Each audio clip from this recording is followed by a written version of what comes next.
Hello everyone. Today we are going to study a new technique known as K-window technique. This is one of the method to solve a problem in less complexity. So basically this method help us to reduce the complexity from O of n into Q. We can reduce the time complexity of a question from O of n into K to simple O of n. Okay, where k is less than n. So we need this helps us to reduce the complexity of a question. We are going to learn this technique with the help of an example. The example says, like question says, we have an array. It contains n elements and the elements are of type 1, 2 or 3. So the array contains only three numbers 1, 2 and 3, and we are also given an integer k. So we have to find the count of subarray of size k having all threes 1, 2, 3. So we need to find the count of subarray of size k, and all the subarray of size k should have all these three elements present at least one time. Okay, so what is a subarray? Subarray is a continuous segment of continuous elements like 1 2, like we need to find the all the elements should be continuous. Okay, so this is known as subarray. All the subarray should be of size k. So what is the brute force technique? First of all, so the brute force technique is I'm going to iterate over the array, and I'm going to check for every next k element. Okay, and here I will be having a count which is going to store the count of 1, count of 2 and count of 3. So this is the brute force technique, right? Like I will be doing, like if a of j is equal 1, then c1 plus plus. If a of j is equal to, then c2 plus plus. Similarly for 3, a of j is equal 3, then c3 plus plus. So what it is going to do is, it is going to check from I to I plus k. It is going to check from I to I plus k, and it is going to count the frequency of c1, c2 and c3, and in the end I am going to check if c1 is greater than 0 and c2 is greater than 0 and c3 is greater than 0. I am going to increment my answer plus plus, right? In the end I'm going to print the answer. So this is the brute force technique. The complexity of this algorithm is this is going n times and this is going k times, so the complexity becomes O of nk, right? So we need to reduce this to O of n. We need to find the count of subarray of size k. Okay, we need to find the size subarray of size k which is having all these three elements present. So how we are going to do is, so we are going to do this with the help of k window technique. So basically what happens is, we first of all we count for the subarray, for the first subarray which is of size k. Suppose I am counting for the first five elements 1 1 1 2 2. So these are the five elements present in the first subarray. So I am going to count the total number of 1 2 and 3, and I am having c1 equals to 3. I will be having c1 equals to 3, c2 equals to 2, and c3 is equals to 0. Okay, for the first subarray which is of size k, I am going to count these three values. Okay, now for the second subarray, these elements are here 1 1 2 2 3.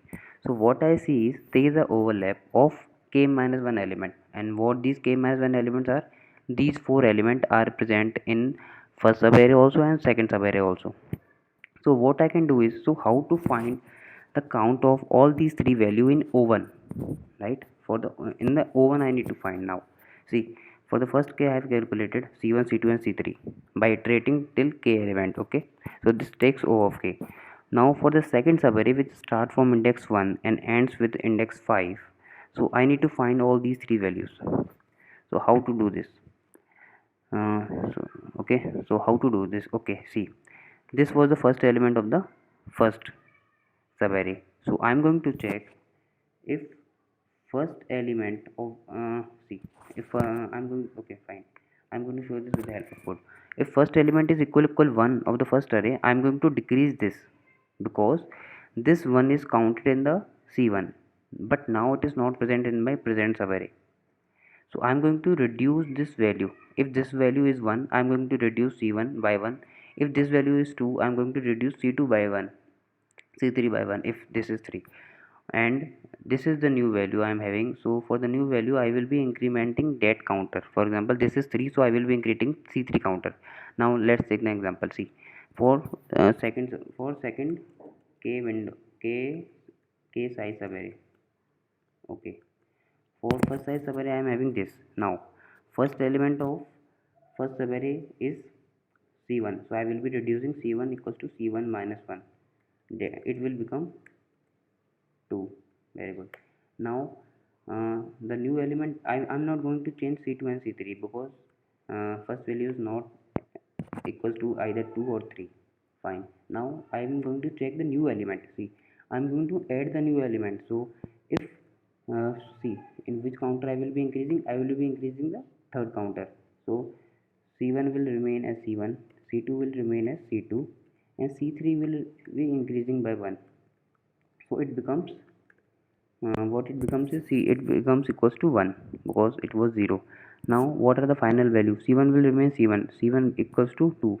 Okay, C2 remains C2, C2 was 2, it is equals to 2, right? So after this, so this I got in O1 because I have checked only the first element and I have checked only the last element which I am including. So I need to check only two values, which values I am going to subtract and which value I am going to add. Okay, so this is the final value. You can also check from here: 1 1 2 2 2 3. Count of 1 is equals to 2, count of 2 equals to 2, and count of 3 equals to 1.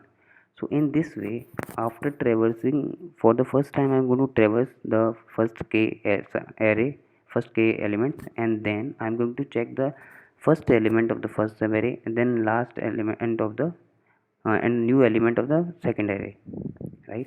So this I am going to do for all the sub arrays. Okay, see, like second array is inherited from the first sub array, second sub array is inherited from the first sub array, and third array will be inherited from the second sub array. So similarly I am going to do this for the third, which is 1 1 2 2 3 2. So I am going to subtract count of 1 and I am going to add the count of 2. So in this way I am getting the count of 1 2 and 3 in O1. Okay, just after calculating for first subarray. Okay, this is how k window works. We need to calculate only for the first subarray, and then after all the subarrays get inherited from the previous. Okay, so we are taking the help of the previous subarray which we have counted. So now let us code it.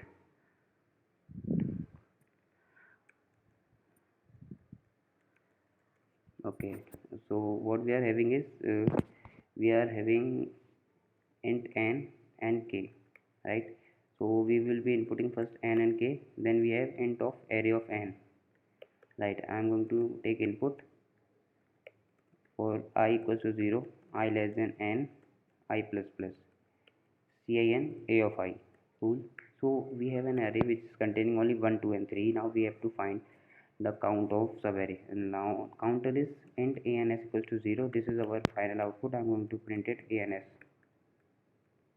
ans. Cool. So how do we now see? Uh, okay, okay, I'm making a function k window. K window is the function. I'm going to pass an array.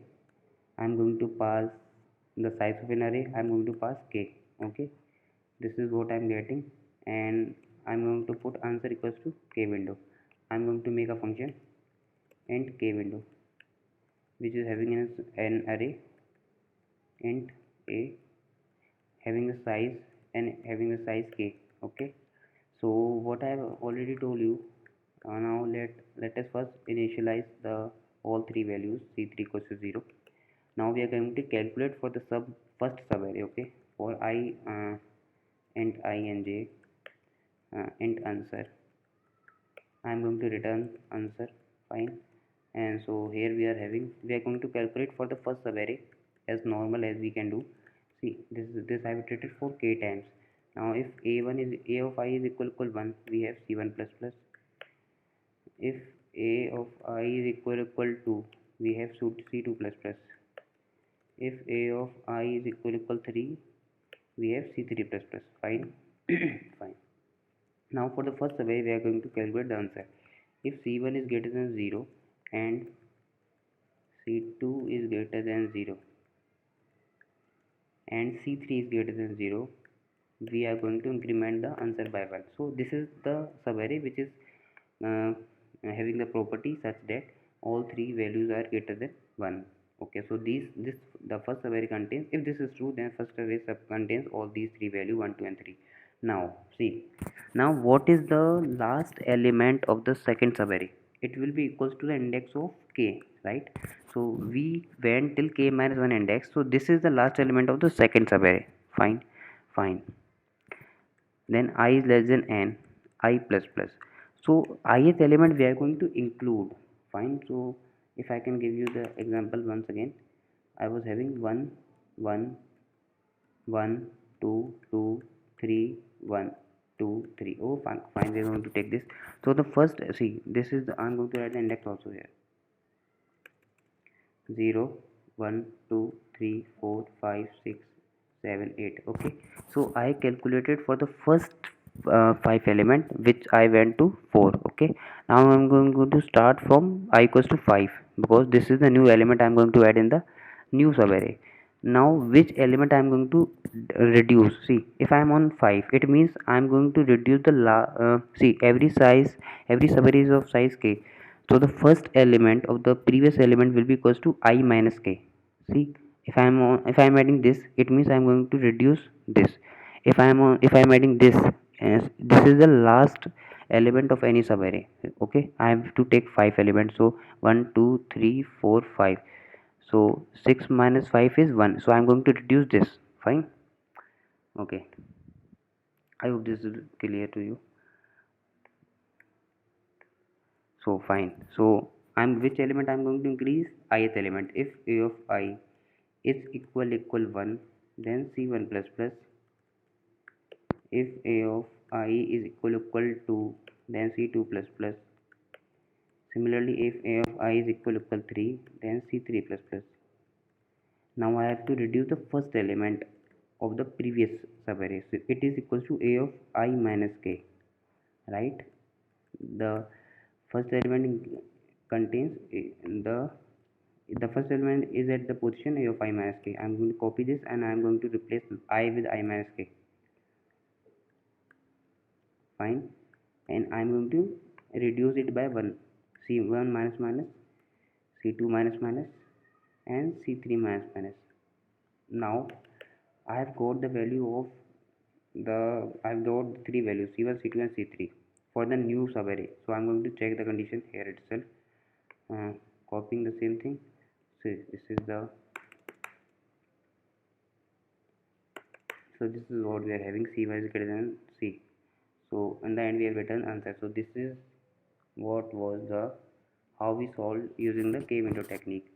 First we iterated for the first k element, we calculated for the first k element, then we went to the new element I equals to k I less than n, and we have added the new element, and we have reduced the last element of the previous, first element of the previous subarray. So this is how we got the answer. Okay, now let me compile to check if there was an error or not. The code is fine.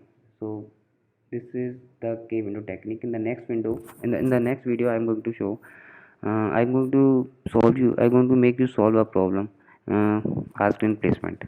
Okay, fine, thank you.